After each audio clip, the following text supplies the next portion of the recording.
السلام عليكم ورحمة الله وبركاته. ما أنت وحكوا ذا دعوة هدي أتكون دعيسة لقى أقبله وحقيق إن لقى أقبله محايل النبي آيات هاي قف كي دعاء كد دعيسة ولا أقبله يا نبي محمد وكل أرتي نبي محمد دبين موسى شيئين وأن أوها إن أذيك جعشاي إن لقى أقبل الدعاء هذا محايل الدن آيات هذا إلهي بقى وحقوبها أنتهاي محايل بلا آذن وحومك وسينكرو مانكو كافين كرو walaalkaygiiyo saxaabiga la yiraahdo Burayda bin Husayb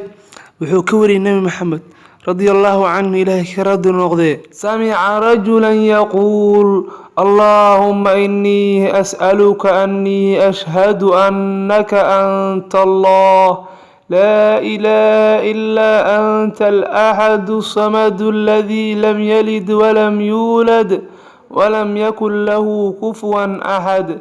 فقال رسول الله صلى الله عليه وسلم لقد سألت الله باسم الذي إذا سئل به أعطى وإذا دعي به أجاب رواه الترمذي صحابي حديث كان وري وحوليه نبي محمد محمد مقلي نين كدعي سنة دعاء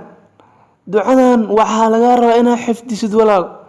waxaa laga rabaa inaa mar walba aad dan leedahay mar walba culays dareentid inaa ilaahay ducadan ula hortagtid waa duca ikhlaas ah waa duca baraxtir ah waa duco mustajaaba oo uu ku jiro magaca ilaahay ee hadii aad wax ku weydiisato laga aqbali doono ducadaada oo ilaahay uu ka aqbali doono maxaa yeelay nabi Muhammad sallallahu alayhi wasallam wuxuu yiri wax magaca ku weydiisatay waa magaca ilaahay hadii wax lagu weydiisto la aqbalo ma nabi Muhammad halkiisa been walaalayaal ma ahan wallahi waxaan rajaynayaa qof walba fiidiyogan arka inuu la wadaagi doono walaalaha kale ee khayrka jecel walaalayaal